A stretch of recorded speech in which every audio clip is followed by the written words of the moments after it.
Bada bing, bada boo. SJ is going to be the next to die. That is the most likely, reasonable conclusion that everybody in his life is coming to. He's gonna be next. He's gonna be the next one to die. Especially right now because he's just wandering around this empty, strong, disinfectant, chemical-scented hallways of the morgue. Everybody that knows SJ is growing concerned. They're getting nervous. Somebody needs to stay with him. Hurry, I'm worried he's gonna die too. I'm anxious. This is a direct quote from one of his family members. Wherever SJ goes, there is an anxious family member sitting next to him. If he's in the hallway outside the room, there is a family member sitting right next to him, also exhausted, leaned back against the chair and staring into the abyss of the bright office backroom lighting morgue hallway. And it's very understandable that SJ is distraught. SJ's wife is laying on a steel table in the room right behind him, right next to all of his family members, and they're about to cut her open to see how she was killed inside of their house, inside of their newlywed home after they had been married for only 3 months. She is killed in the middle of the night, and because SJ is drunk and passed out on the couch, he has no clue what happened to his wife inside the master bedroom, the primary bedroom. It could have been an intruder. It could have been a medical anomaly. I mean, that's highly unlikely, but we don't know. SJ is sitting next to his wife's sister. So this is his sister-in-law. I mean, she's also grieving. She would more so be in a state of shock staring at the hallway in front of them. She's probably in more pain about losing her sister than SJ is about losing his wife. They've only been together for like a year and a half, but still, the whole family is worried for SJ. He probably feels all this guilt of not having been in the room with her, but outside on the couch, leaving for work in the morning, thinking she's asleep in the bedroom when in reality, she was dead in the bedroom. He's probably hit the hardest, at least right now. I mean, it's his wife after all. And then SJ turns to his sister-in-law. So this is the deceased sister, you know? Yeah. The wife's sister, and she just distinctly remembers how odd this was. He turns to her in the hallway in the morgue when they're performing this autopsy, and he states, you know, I'm someone with really strong sexual desires. What? She's tilting her head. She's looking at him like this is unsolicited, unprompted information that she doesn't even know if she heard this correctly. What do you mean? I'm a person with strong desires, you know? But your sister would never let me touch her. She's sitting there trying to understand what he's telling her. Her sister is dead, most likely murdered, and being autopsied in the room right there. And her sister's husband is telling her that he has a lot of needs. What the hell is going on right now?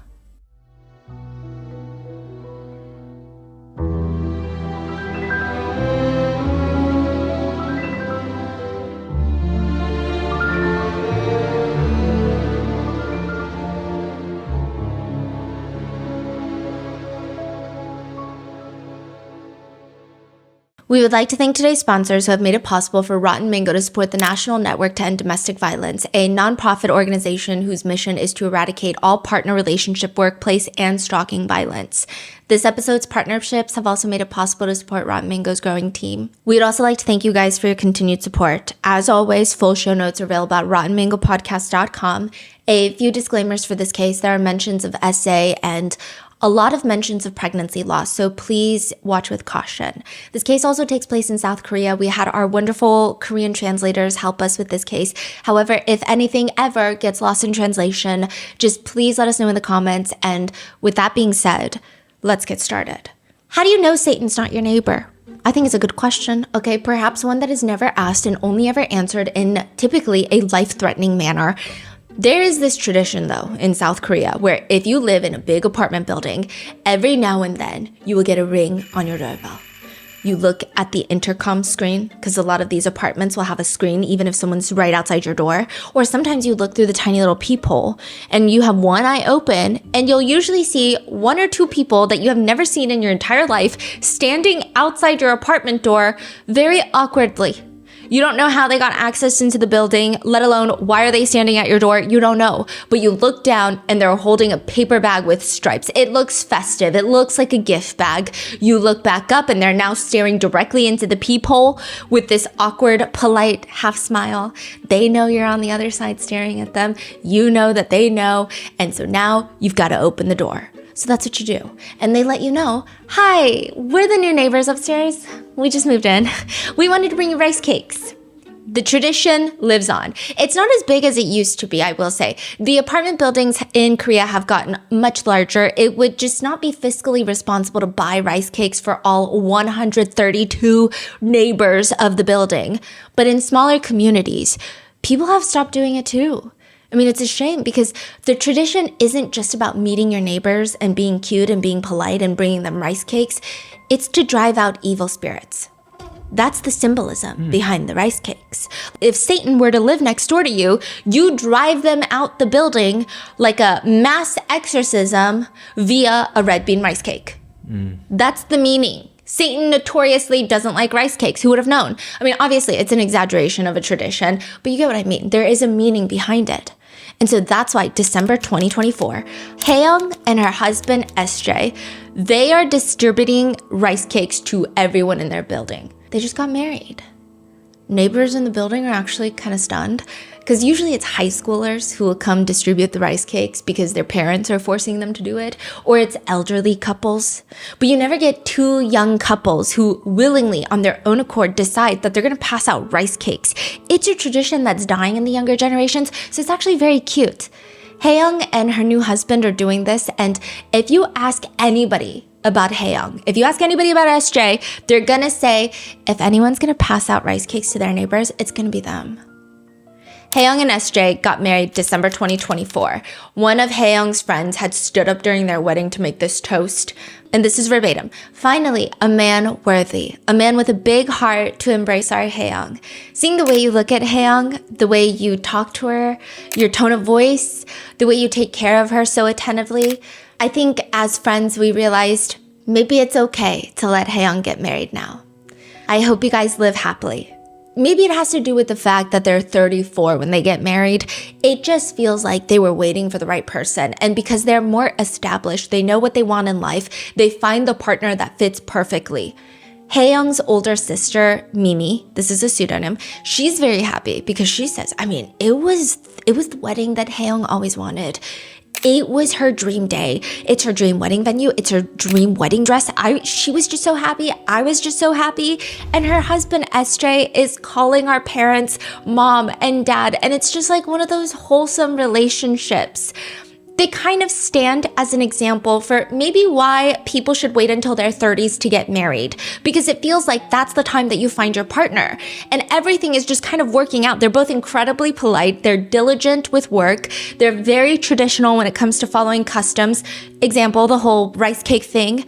Haeyoung's friends say, okay, sometimes it's awkward when you're hanging out with couples and then a wife or a husband snaps at the other party and now the whole entire table is uncomfortable and it just feels like, ooh, someone's ego's getting hurt, someone's gonna get into a fight. It's a whole thing. But they say with SJ, he would just make it less awkward even for the whole friend group. He would just talk back lovingly even when she's snappy and say things like, see, are you guys seeing this? She has me totally wrapped around her finger. These are real messages between the couple. Haeyoung is asking about a gift that SJ had given her. And she says, what is this? Thank you, heart. He says, it's from my heart. Heart emoji. I love you, my woman. I love you too, heart emoji. I miss you already. Me too. Like, it's just they text like they're still in the honeymoon phase. It's like they're obsessed with each other. And then 2 months into being what people would call, maybe even jinx, the perfect marriage. So like February 2025?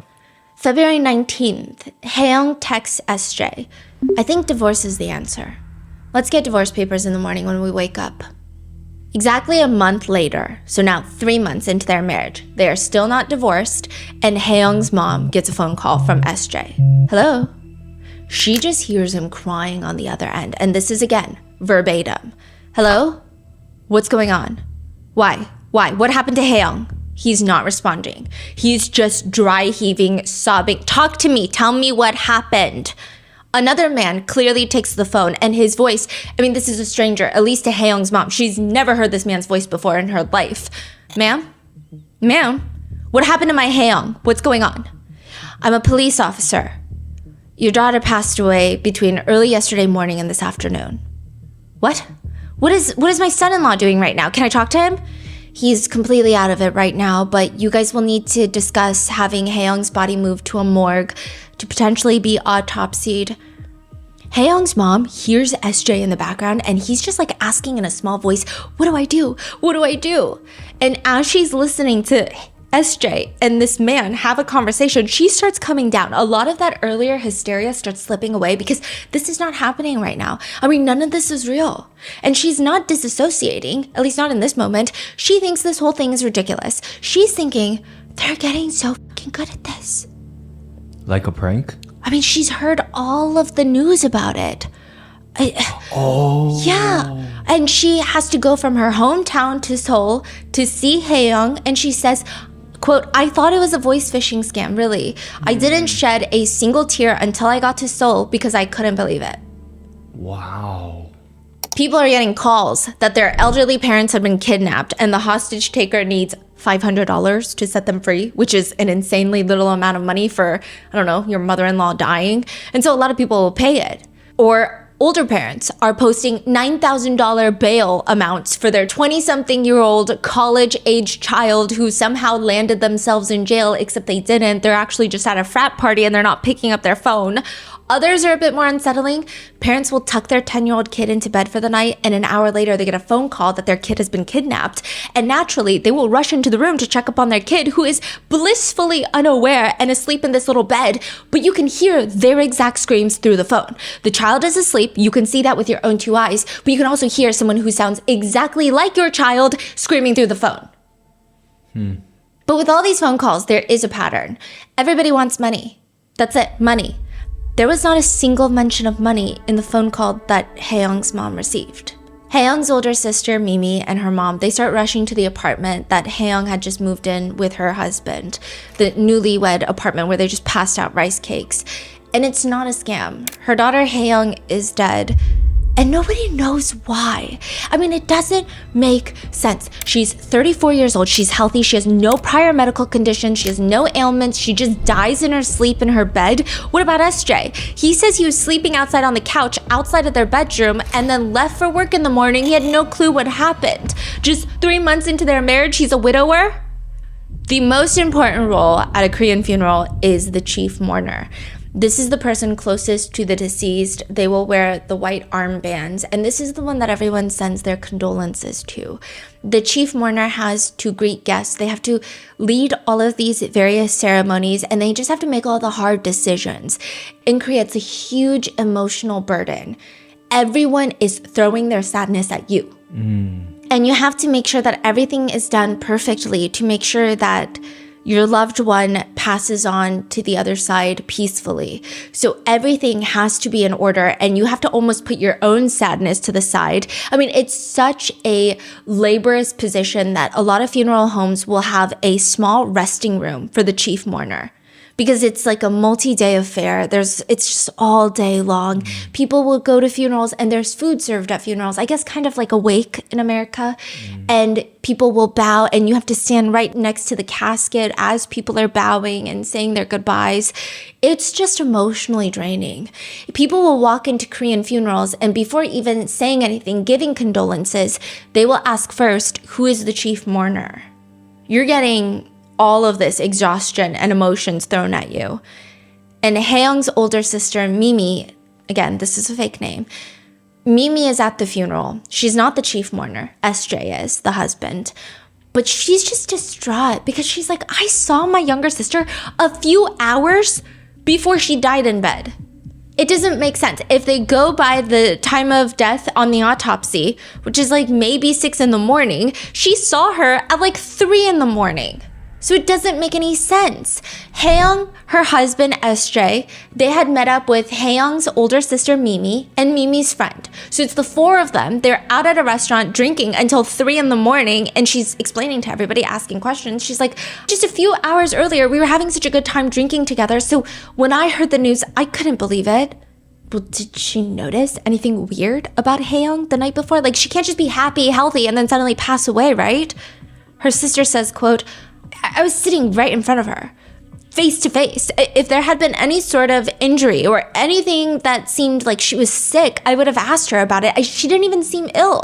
She just said that night, oh, I'm tired, I'm on my period, but it's really heavy. So my body feels just exhausted and tired. And this is like a really weird period. That's it. Which, again, is not like the most alarming thing. Lots of people will say, oh, I don't know I've said that a million times. I don't know what's going on, but my cramps are like the worst this month. She did look tired, but not abnormally tired. Nothing that would be alarming where Haeyoung's older sister would say, oh, don't, like, go home early. Don't even drink with us. It was just, oh, I'm just a little under the weather. So at this point, there's no cause of death? No. Okay. And SJ, I guess, is trying to lighten the mood that night and make his wife feel better because he's like, okay, well, everyone, let's eat, let's drink. Interestingly, he's not particularly a big drinker or someone who likes to stay out and get drunk, so it's rather surprising. But they did stay out for 3 rounds of drinks. They don't get back home. So Mimi and her friend actually drop off Haeyoung and SJ. Because Mimi's friend was the DD. She's the designated driver. Okay. Haeyoung and her husband, they get home at 3:10 a.m. Haeyoung's sister says, I was too drunk to even remember getting home. My friend was the DD. We dropped off Haeyoung and SJ first. And then around 4 a.m., I know this, because the next day, Haeyoung had sent me a bunch of text messages. So Haeyoung is joking, kind of joking. Okay, it's like very sibling. But she's texting her a picture of Mimi, the older sister, passed out on the street. And with a message, you're so annoying! Exclamation, exclamation. Ugh, get some sleep and just get to work safely tomorrow. Still, you're so annoying. It's likely that people asked Mimi about SJ too, who is obviously the chief mourner at the funeral. But how was he? How is SJ handling all of this? Well, when I went to my sister's apartment, he was just sitting in the living room staring blankly. I kept asking him what happened. And he wasn't in a state to talk. He just kept crying and saying, I don't know. In the midst of the funeral, a group of men walk in and they take SJ, the chief mourner, to the corner, which is kind of odd. Okay, usually you say your condolences just like where the chief mourner is standing, which is typically right next to all the flowers and the casket. But they take him to the side. And someone out of the like 5 guys surrounding the chief mourner, someone out of that group reaches into their pocket and takes out handcuffs and handcuffs SJ in front of his wife's family, his friends, his wife's casket. I mean, the minute it registers, everybody jumps up and they're just staring. They're not really sure what to do because also this is reminiscent of a very famous K-drama, Marry My Husband, where after the wife is deceased, the husband gets arrested at her funeral. Right. Okay. Before she's reincarnated. So, I mean, I don't know, but everyone is just, this is a thing that is said in hindsight by a lot of people. So everybody is jumping up, they're staring, they don't really know what to do, but they're panicked. These are detectives. You're being arrested on suspicion of murdering your wife, Haeyoung. The people interviewed at Haeyoung's funeral would say, it felt unreal. It felt disconnected from reality. It almost felt theatrical in a weird way because SJ instantly, as he's being dragged out of the funeral home, he's screaming, it's not me. Mother-in-law, like, 어머니, you have to believe me. It's not me. And then with his hands cuffed behind his back, he does a 90-degree bow to Haeyoung's father. And he's like, I'll be back, it's not me. And then his eyes are wide open, he looks hysterical, he looks bug-eyed, and then Haeyoung's sister, Mimi, and her friends notice the corner of his lips lift up. Like he can't help but smile. What?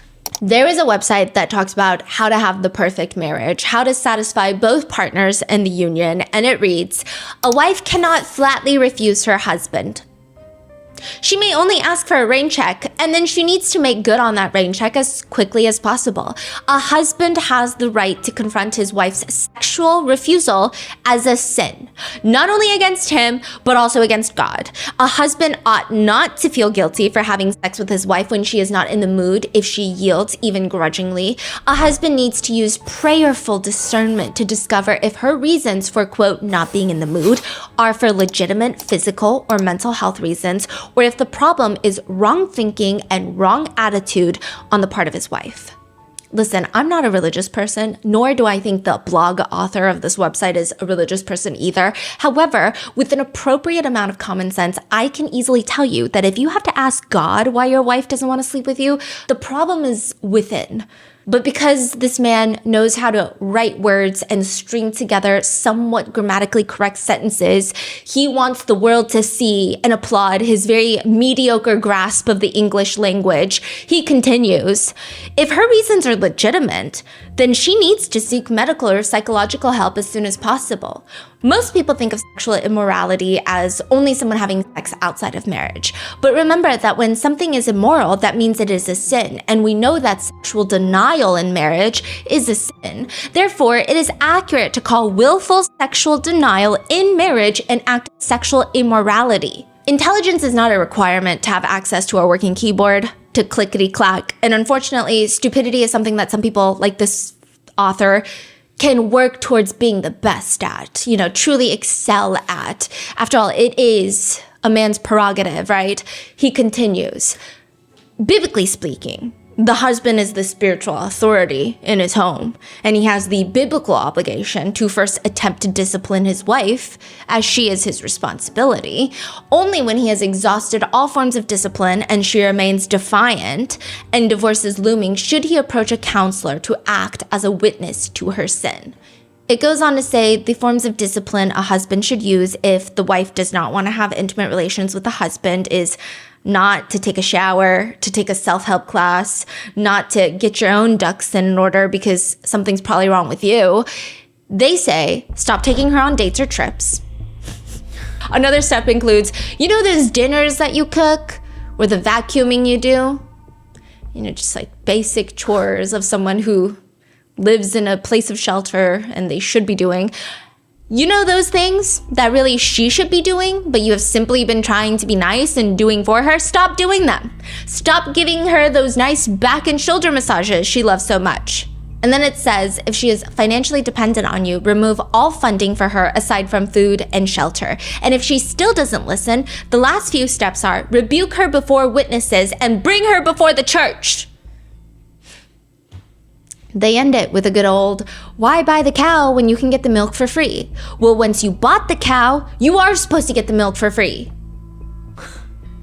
I fear that this website is not reflective of Christian values or Christian husbands or happy husbands. However, it is reflective of people who do exist in the ether. There are married partners out there who firmly believe that after marriage, they are entitled to sex. There is a whole subreddit that you can go on called r/changemyview, and we've talked about this forum before, but people go there to never change their view. Like, nobody ever changes their view on there. They go to get off on the arguments in the comments. I don't know why this sub even exists, okay? But it is interesting to read. So I get the appeal. However, views are never changed. And the way that the posts are written, you start thinking, how could you have a separate view aside from this one? That doesn't make sense. One Reddit post reads, change my view. Marriage does not entitle anyone to sex. In the old days, men were legally allowed to R-word women within marriage. It was not considered R-word at all. It goes on to continue and argue that in order for R-word culture to be undone, we are going to have to reconceive marriage utterly in such a way that nobody will ever be under pressure to give up their rights to their body and let their bodies be taken in marriage, which I don't really think is a hot take. There were some arguments for semantic interpretation of the post, but one person, probably a guy, responds, how far does your view extend? Does it say extend to marriage doesn't guarantee you access to a man's wealth or resources? I love when people just have imaginary money that they're hoarding from potential gold diggers. What are we talking about right now? Just make-believe stuff? But they go on, or is it just your view that sex is the only place you get a choice? Another person has a less polarizing yet differing viewpoint, writing, depends on what you consider entitled to. Everyone is entitled to be in a relationship that meets their emotional and physical needs. This includes sex. If the relationship doesn't meet said needs, whatever they may be, then a person has the right to complain, to discuss it, to work it out, or to leave if the needs cannot be met. So while you are correct that marriage does not give you the right to R-word someone by forcing them to have sex, you are entitled to have your emotional and physical needs for intimacy and sex met by your spouse and to be disgruntled if they're not doing so. Another one responds very weirdly. I agree, but I must ask, why the hell would you marry or stay married to someone who doesn't want to have sex with you? Another person writes, I would say sex is basically part of the marital contract. I mean, you're basically just friends or roommates otherwise, which you wouldn't need all the legal complications of marriage for that. So yeah, you are entitled to sex from your partner.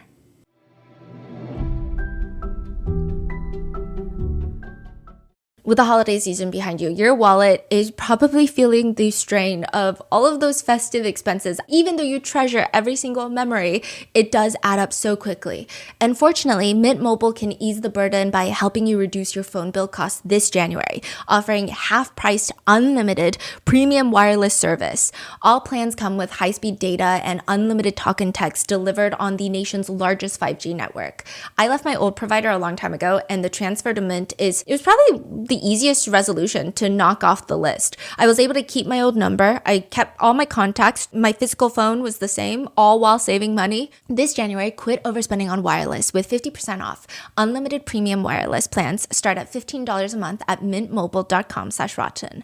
That's mintmobile.com/rotten. Limited time offer, upfront payment of $45 for 3 months, $90 for 6 months, or $180 for 12-month plan required. $15 per month equivalent. Taxes and fees extra. Initial plan term only. Over 50 gigabytes may slow when network is busy. Capable device required. Availability, speed, and coverage varies. See mintmobile.com.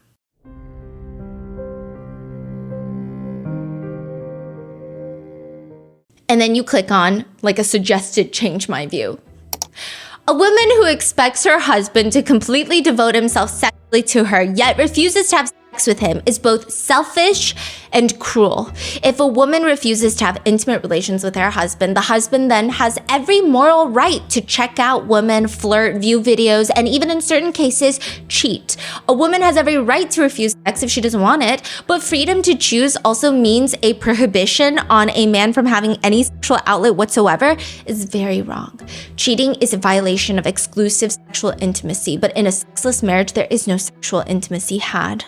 I will say that aside from people having medical conditions or some sort of psychological reasoning of not wanting to be intimate with their partner, typically your partner not wanting to be intimate with you is usually something wrong with you, if that makes sense. Like these husbands, I would say that this is not the majority of married couples or reflective of husbands or anything like that. It's just such an odd thing. It's weird. But there are people that are very serious about it, not even just on r/change my view. There are people that will write things on Reddit like, if you get married, you are essentially signing away your sexual consent in exchange for financial and emotional and relationship stability. If neither party is ready to give up on their autonomy, then they shouldn't get married because breaking those technically voids the marriage contract. Saying no to a husband simply isn't an option unless you're physically incapable, which might be the case after an argument or if you're sick or whatever.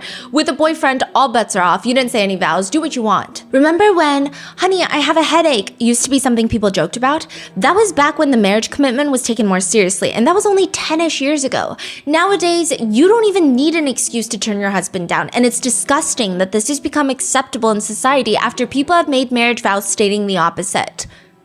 The more alarming part is there are a lot of women who agree with this viewpoint, and there's a Reddit thread where one woman writes, I told my friends I'd never say no to intimate relations except for serious illness or injury, which my husband wouldn't ask for intimate relations if that were actually painful or dangerous. But there are times when I'm tired and technically not in the mood, sure, but I would never say no. My friends felt like that was horrible and degrading. I think a lot of couples are in the never say no camp, not because they're not allowed to say no, but just because like people have good times with their partners and usually your partner will know when to initiate. And by that point, everybody's in the mood, everyone's excited. So you don't really end up saying no. But the reasoning that she gives for never saying no, this is her life. It's her dream, but it's interesting. She writes, The way I see it is before marrying my husband, he could have sex with so many women. He made the choice to marry me and just be with me. As a good wife, I want him to feel I'm available to him whenever he wants and needs. Even if I'm tired, I put in effort. If he's in the sauna and the other men are complaining about their sexless marriages, I want him to be able to say, oh, my wife never says no. A fake, imaginary, steamy, hot, sweaty sauna session between a bunch of dudes is like the strangest thing to revolve your life around as a wife, but like here we are. Unfortunately, this seems to be a much bigger sentiment than I thought. SJ falls directly into this group. His friends say, SJ had some unique outlooks on marriage, relationships. He would say to us all the time, if I can't have sex with my wife, where am I supposed to get it? Should I go pay for it? But like, he was drunk, or he would say things like, look, if I want to, she needs to do it. That's what marriage is. But again, he was drunk, so maybe he didn't mean it. 4 months before getting married, Haeyoung and SJ are on their way back from a big group friend vacation in Vietnam. This is August of 2024. They land touchdown at Incheon Airport in South Korea. Haeyoung feels odd. She goes to the restroom, and within minutes, there are ambulances outside of the airport. She is being rushed out. There is blood everywhere. It is so much blood to make any sense, because it doesn't make sense, because she's miscarrying. 6 months into dating Haeyoung, SJ and Haeyoung had gotten pregnant. They actually found out a few days before going to Vietnam. This is like a trip that they had planned for weeks with their friends. But Haeyoung, who has always wanted to start a family, she's so happy about being pregnant. She even immediately asked, so in Korea, you get like the pregnant woman badge and you can use it at subway stations or like on the train or in public transport, because a lot of women don't show immediately, or during winter, you don't see it. And it's in Korea, it's a big deal. You do not sit in the pregnant woman section if you're not pregnant. So that's why they hand out these badges. Wow. She even got that. She got all these pamphlets about her pregnancy, and she keeps asking her doctor, like, are you sure I'm safe to travel? Just to give you some context, I think she found out a week before, like a few days before she's set to go to Vietnam.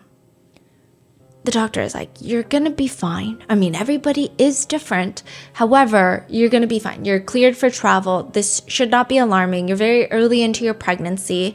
You're gonna be okay. It's not even that long of a flight. Haeyoung dots all of her I's. She crosses all of her T's. And then when she touches back in Seoul, the baby that she had wanted so badly, she ends up miscarrying. But this is the part where it's just like odd. There is a text message from SJ to Haeyoung the day after she miscarries, and it reads, "It's fine as long as you and I are healthy. We can make another baby. I feel so inadequate and foolish. I'm so sorry." Why would he need to apologize? Is he just apologizing because she's going through something so traumatic? Right. Haeyoung's friends say, when she was pregnant, he wanted to do it. They did it once after she found out she was pregnant and there was a little bit of blood, and so she was really worried for the baby. So she kept refusing to have intimate relations after that. They fought about it, and she told us that she ended up having sex again even though she didn't want to. And then she ended up miscarrying. Nurses see a lot. That's an understatement. Nurses have probably seen more of me than my own husband, which sounds crazy, but my husband has never pried my mouth open, shoved a flashlight down my throat to see if there's like a foreign body lodged in my throat after a particularly intense meal. Okay, so these nurses, they see a lot, and they see a lot about people's personalities, especially couples. One Reddit thread from a nurse writes, "Husbands in the delivery room often do more harm than good. In my view, the husband in the delivery room often can't provide meaningful support and may even create more stress. Many people frame fathers being in the delivery room as a romantic or heroic act, as if witnessing every moment is required to be a good dad. In reality, the practical benefit to the mother is often minimal. A husband who stays outside, handling logistics, communicating with family members can actually provide more meaningful support." Which you have a lot of people disagreeing. I would also disagree, stating that women are the most safe in medical situations, especially childbirth, when they're relaxed and comfortable and feel supported. However, there are a lot of nurses fighting back saying, yeah, in a perfect world, But most husbands, they're on their phones the entire time while their wife is in labor. Or sometimes they're causing more distress, making their wives feel more pressure, or they're not being helpful with other family members that are hounding, giving their 10 cents to the wife about how they should approach childbirth. One woman writes, "My husband went downstairs to charge his phone and call his mom from the car. When I called him an hour later because I was 9 centimeters dilated, he said that he was at Sam's buying Tupperware." What? Tupperware. Another wife writes, "My husband asked if he could borrow one of my pillows because his back hurt and I had too many." The nurses see it all. And for Hae-young, it's not just a miscarriage, which is already very traumatizing.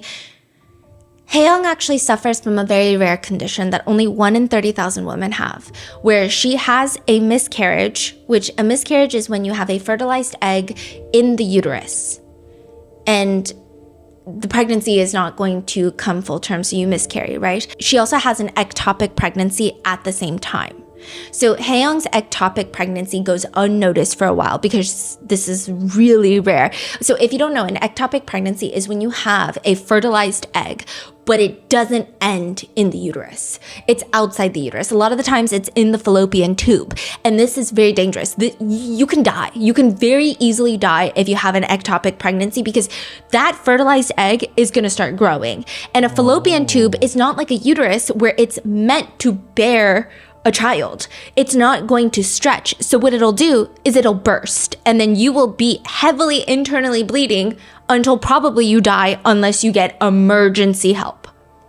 It's very dangerous. So she has an ectopic pregnancy outside of the uterus and she had a miscarriage inside the uterus. So with all of that, a lot of the symptoms of the ectopic pregnancy, she thought that it was from the miscarriage. So it goes for a very long time that she doesn't realize that she has this life-threatening condition, and eventually, once it is realized, there has been so much damage done that the doctors tell her that they need to have emergency surgery and remove that fallopian tube.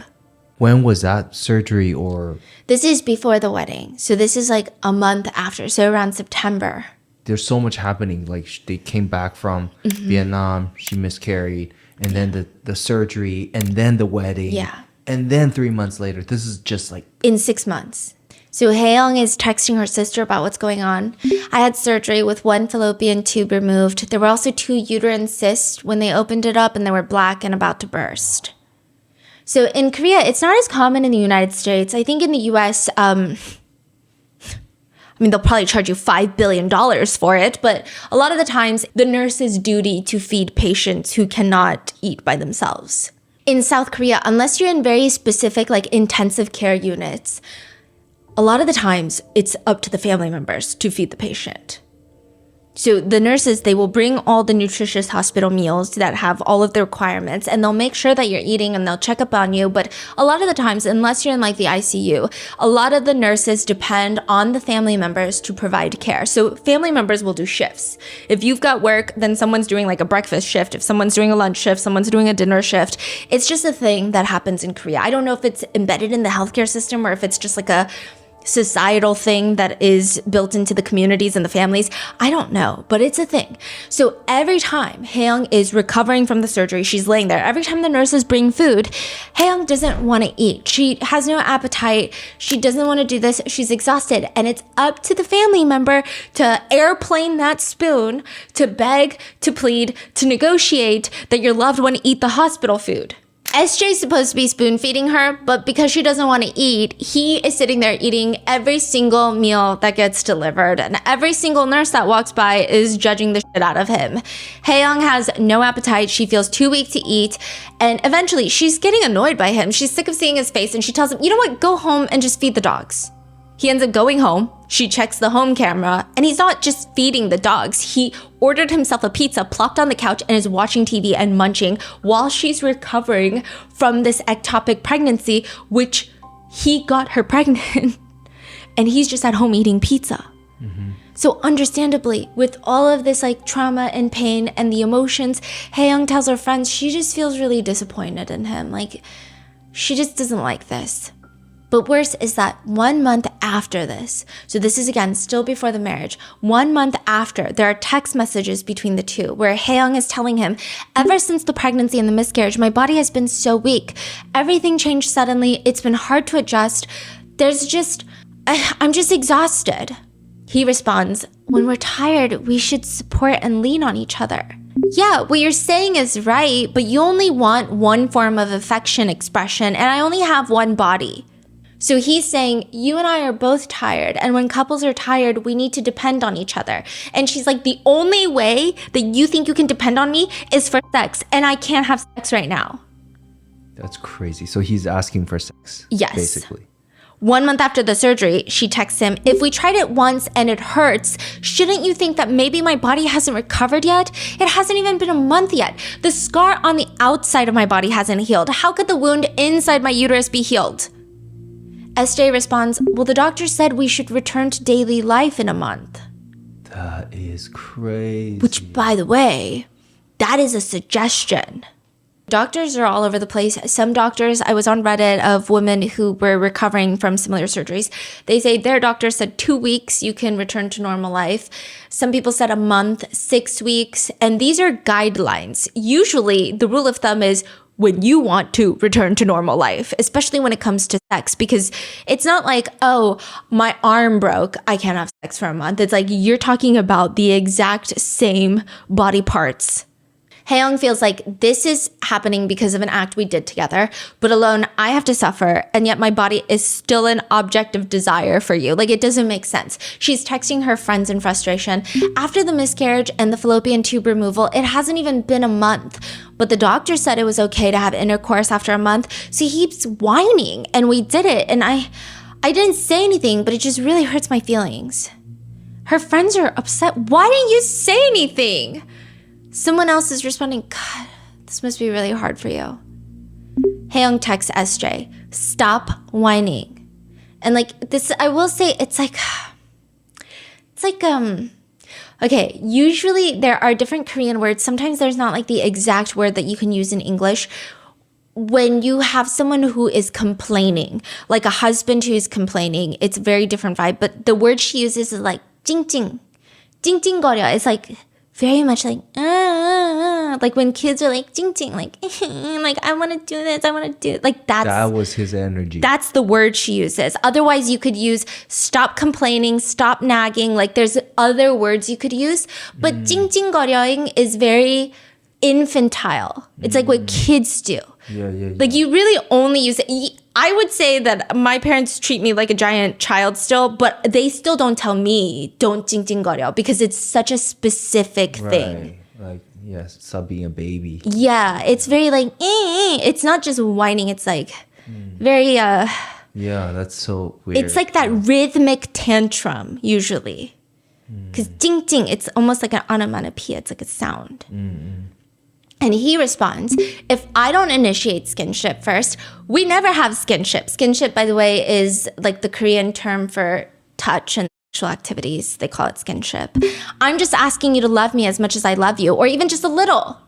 There's a famous Pilates studio in South Korea called Diana Pilates. It's a 6,000 square foot. It uses the entire 9th floor of a glass down building. I mean, you see the whole view of the other buildings, the mountains in the back.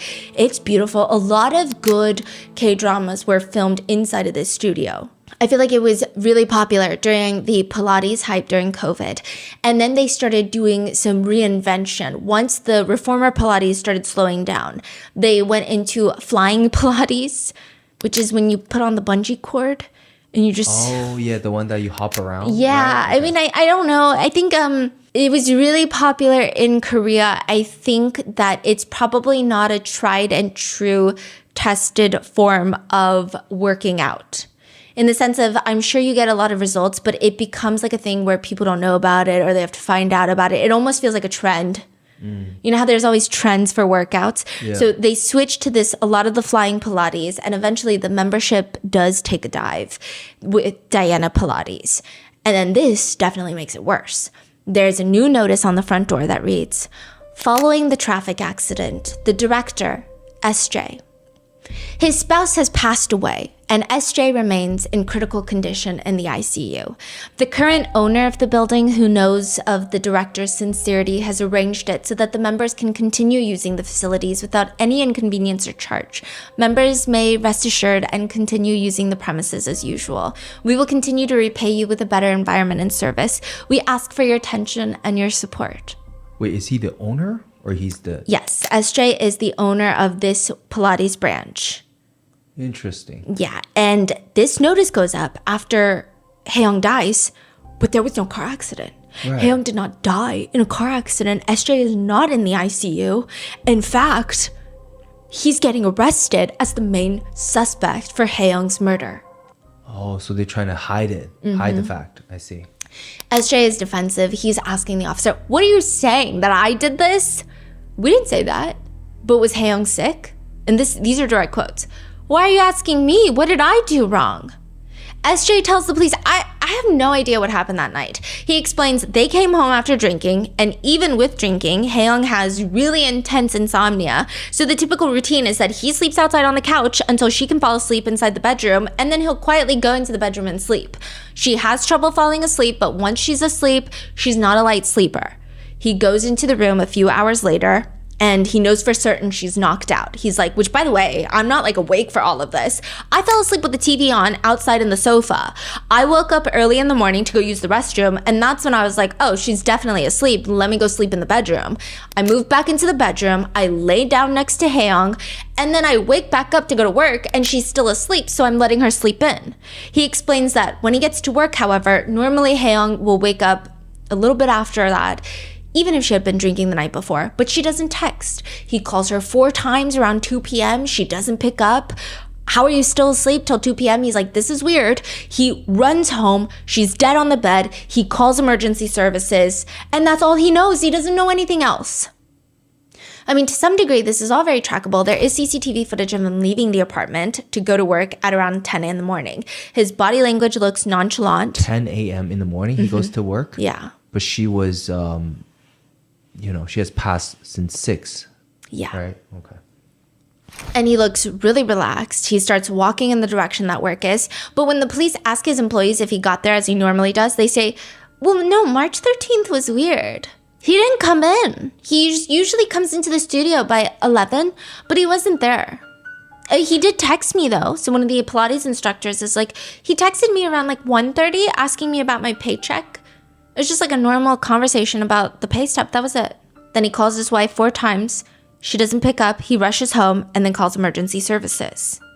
Haeyoung's friends have problems with this because it's very nonsensical. What do you mean a completely healthy 30-year-old woman who, by the way, she has been very health conscious. She's not the type to notice something wrong with her body and hope for the best. She's getting a checkup. What do you mean she just passes away in her sleep? She didn't drink heavily the night before. And when it's not like she threw up. There's no evidence of throw up. There's no evidence that she was so drunk she couldn't get up and she choked on her vomit, which is a very real concern. She just passes away peacefully. There's just no way. Looking at the autopsy results, she has a bruise on her upper lip on the left side, a faint, very faint bite on her lower lip. So again, these are all things that she could have self-inflicted as maybe she's choking or asphyxiating. But one thing you can't explain is this very faint red line around her neck. Are we supposed to believe that she was wearing a scarf when she went to sleep? Or that there was a random string on the bed that she laid in, rolled over, somehow tied it around her neck to asphyxiate on by herself? It doesn't make sense. One of the neighbors in the building, the one right below Haeyoung and SJ, they say that night they did hear something weird. So much so that they even reached out to Haeyoung the next day to make sure everything was okay. What did you hear? We're light sleepers, pretty sensitive. So we normally actually just block out normal life sounds. So if we hear someone thumping or it sounds like someone dropped their phone or stomping, you kind of learn to disregard it living in an apartment. But that night, it was a strange and unfamiliar sound. It felt like something dragging, like heavy, like if you were to drag furniture, but it doesn't make like you know how furniture legs will make like the squeaky sounds? Yeah. It's not that. It's like if you were to drag a mattress. It's like fabric or like just something heavy and soft. What? And then we heard this really weird flapping sound. It was kind of like 파다거리는 소리, like 파다거리는 like a bird. Okay, so the word is like the bird wings trying to flap, but you're holding onto the bird. That's kind of the feeling. It's like a flapping noise. It's not like a thumping noise. It's like a flapping noise. It's like a very specific noise. And like that you just don't expect that to hear from a neighbor in the middle of Seoul. And then a strange like, ugh, noise. Like, ugh. Almost as if someone is like breathing out. Like, ugh. That's really like clear. They can hear very clearly. And it sounded like a woman. It didn't sound like a man. And that lasted maybe about like 30 seconds. They didn't think much of it. They might have thought if it was something else, maybe. But the next morning, they see a bunch of police officers. So they start freaking out. And that's when they text Hae-young. And they find out that she's gone. Yeah. The flapping noise, how long did you say it lasted? That they don't know. Okay. But they said it lasted a while. Like all of this. And then it sounded like choking for like 30 seconds. Yeah. Okay. This is where it gets weird. There are home cameras inside the house, which is typically odd. People don't really like to have home cameras inside, especially with a lot of recent developments. So this was earlier in 2025, but recent developments of a lot of South Korean home cameras getting hacked for intimate websites, like illegal websites. But Hae-young had these 2 dogs. And they were 15. She's had them for 15 years. So she just wanted to make sure they're okay when she's out at work. Her family is like, we gotta look at the house cameras. If we don't know what happened in the house, just look at the house cameras.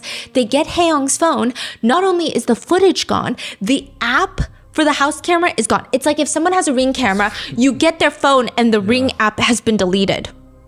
Wow. What do you mean?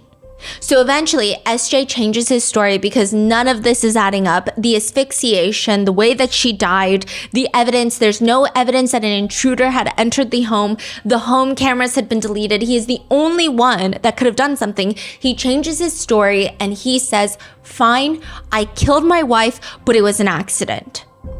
He says that they had gotten into a drunk fight. And all he did was push her because she was trying to get physical, and that led to her hitting her head and passing away. The injuries don't line up with that story. She doesn't have any lacerations on the back of her head. How do you explain the marking around her neck? How do you explain the fact that her cause of death was manual asphyxiation? And what's crazy is he starts blaming Hae-young. He says that she was looking down on his family. So he actually got upset, not because he is a volatile, violent man, but because he had to defend his family. This is like family honor. He had to stand up for them. SJ will later try to claim that he had read messages on Hae-young's phone where she is talking to her girlfriends about his disabled mother, and that because of his disabled mother, Hae-young did not want to have kids with him because she was concerned this is a condition that could be passed down to their child. Authorities go through their chat logs. This is what they find. Hae-young texts her friend. So he's saying she's like a filthy person. She's evil. She was shit-talking my disabled mother. She texts her friends. My mother-in-law can hardly speak or walk. When I go there, I just end up sitting with her for a while before coming back. But SJ says he's happy that I talk to her and I make her smile. Then later in the group chat, Hae-young texts her friends, why did I marry this piece of shit? So it's like no one really responds. And then she texts this.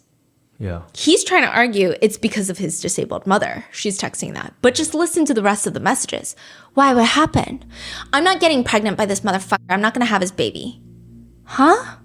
Actually, I would rather get pregnant and not have to have sex with him for a whole year. He actually argued with me, saying, you promised twice a week. Why aren't you keeping your word?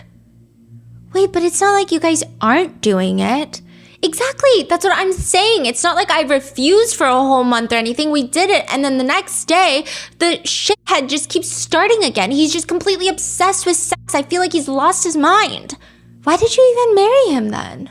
Another friend chimes in. I mean, you must have married him because there was something good about him, right? I thought he would be a good husband. I didn't know he was sex obsessed. Clearly, she still wants to have children with him, though, because later she writes, the doctor said it would be better to remove my other fallopian tube too, but they told me that they could go ahead in the surgery and get rid of both, but I told them I would discuss it with my husband first and then get discharged. Either way, I think I'm going to try IVF. But as the police go further down into their text logs, they find more messages from Haeyoung to SJ because, I mean, none of these motives make any sense. It's clear that he did not accidentally kill her in a drunken fight, which, not that that would absolve anything, but it just doesn't make any sense. Haeyoung's messages to SJ read, "But we always end up fighting because of physical contact." He responds, "I want to be close to you because I love you. If two people love each other and feel good together, isn't it natural to have sex? I don't want to right now. If this keeps happening, we really can't keep seeing each other. Okay, I won't push you anymore." Then right before they get married, SJ texts Haeyoung, "Why do it if I'm the only one who enjoys it? It should be something that we both want. Fine, from now on, we're not going to fight about sex anymore." Haeyoung is upset by this. She's like, "We already had this conversation before about the same exact thing." Then another from SJ to Haeyoung, "Don't say that you want to break up. There's nothing wrong between us." Haeyoung is agitated. "You know, this is the first time I've ever told you that I want to break up, right? It's because I don't respond to your physical affection the way you want, and I can't match the level of affection that you expect. Let's just stop here. Honestly, it would be better for you to meet someone who fits your needs because I can't do it anymore." The police investigate and they find that in the toxicology reports, there were sleeping drugs in Haeyoung's system when she died. She would never take these drugs, these sleeping medications after drinking. She was really big on that. She thought that any sort of medication mixed with alcohol was like a surefire way to die. She would tell her sister, like, if you drink and take anything, like any sort of medication, you will die. The prosecutors believe that SJ approached Haeyoung in the morning, asked for intimate relations. She is having a very heavy period. So it's kind of complicated in the sense of she was not actively miscarrying when she passes away, but it seems like there are lots of complications that were occurring after the miscarriage, after the ectopic pregnancy, after the surgery. And this period, it wasn't just like I'm just having a rough menstrual cycle this month. It seems like this is the after effects of everything that's happened. She's having really heavy bleeding. She's feeling unwell. He approaches her in the morning, asks for intimate relations. She denies it. And then he decides that he is going to impulsively kill her. That's how he describes it. But that impulsion lasts 12 hours later. So that's in the morning. She denies having intimate relations. Oh, that's after the night out. No. Oh, wait. So earlier, before the night out, he asks for intimate relations. Yeah. She says no. Yeah. So then they go out, they have a good time, and then he's very upset. He ends up killing her that night. She come back, fell asleep. Oh, that night. Yeah. This is premeditated. Yeah. So is that what they... That's what the police come to, and there is a whole, like a behavioral psychologist that works for the police. They stated, "I don't think this is a matter of sexual desire." So a lot of people are saying, okay, is this like a sex addict that is mixed with someone who has murderous tendencies? Not that we're finding excuses, but we're just trying to understand the concept of this, because how does a husband murder his wife because she doesn't want to have intimate relations? Usually you hear of husbands who are having affairs. You hear of husbands for A, B, C, and D, E reasons. This feels a little out of the norm. The behavioral psychologist says, "I don't think this was a matter of sexual desire. If it's just really high sexual desire, he could have been sexually obsessed with other women as well. But that doesn't seem to be the case. This seems to be about control."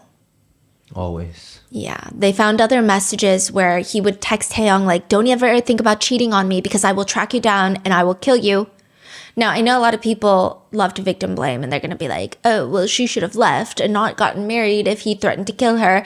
But I will also say that even in English, I think that there's miscommunication of like, "I'll kill you," like I'll kill you if you do something. Like, I guess some people could think it as cute, but in Korean, it's even more so because, like the term. Is it like 죽을래? Yeah, or like, You wanna die? 죽여버려. It's like, people say that a lot.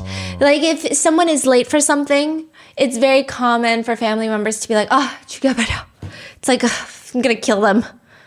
Like, I'm gonna kill them. It's very like, it's very, Yeah. So it was probably texted in that format. But I mean, there were some alarming things about him. And again, this is not me saying like, oh, she should have left. He's the problem, clearly. But there is one time where Hae-young's friends said they were in the car driving, and this is in Seoul. They get into a fight. He just stops the car in the middle of the road. There's cars honking behind him. And if you've ever driven in Seoul, if you've taken a taxi in Seoul, I mean, it's like New York City. People don't play. Yeah. They're honking and he will not stop. He just stopped and will not stop fighting. The psychiatrist comments, from the perspective of someone like the perpetrator, the victim leaving and becoming another man's wife was unimaginable. So it seems like she had brought up divorce in February. They don't end up getting the divorce, but things are progressing worse and worse. She rejects his advances. He decides, okay, she's definitely going to leave me then. And then decides, with the lack of control, the anger, and his bizarre feelings towards having intimate relations with his wife, he kills his wife. Mm-hmm. And they write, in other words, if I can't have her, I will destroy her. The case goes to trial. He's sentenced to 25 years in prison because it's Korea. A lot of people think that there could be more to the case in terms of he was alone with his deceased wife's body for hours. People are suspicious of what he could have done.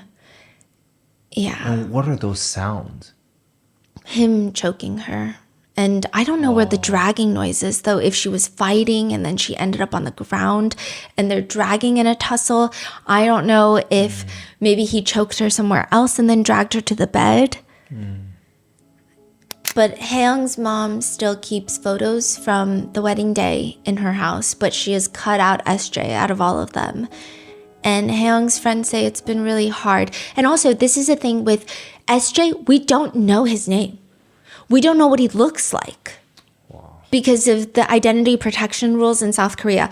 In fact, we weren't really supposed to know who Hae-young is, what she looks like, or anything about her, but her parents wanted her to be revealed because they said, you will never understand what was taken from us if you don't see like the beauty in our girl, if you don't know who she is. That's so rare. Yeah, and I think a lot of Hae-young's friends see this as a way to prevent. I think it's different. So I think everywhere, but especially in places like East Asia, marriage is seen as like you have to get married. It's the next step of your life. And so a lot of people are using this case amongst other cases to be like, hey, you really don't have to get married. Because if you marry the wrong person, you could also be dead.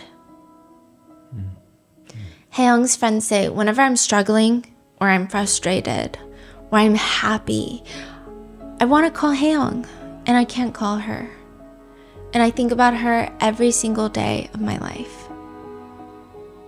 And that is the case that recently went viral on Instagram, where it was just like a headline of like, husband in South Korea kills wife because she said no to sex during her period.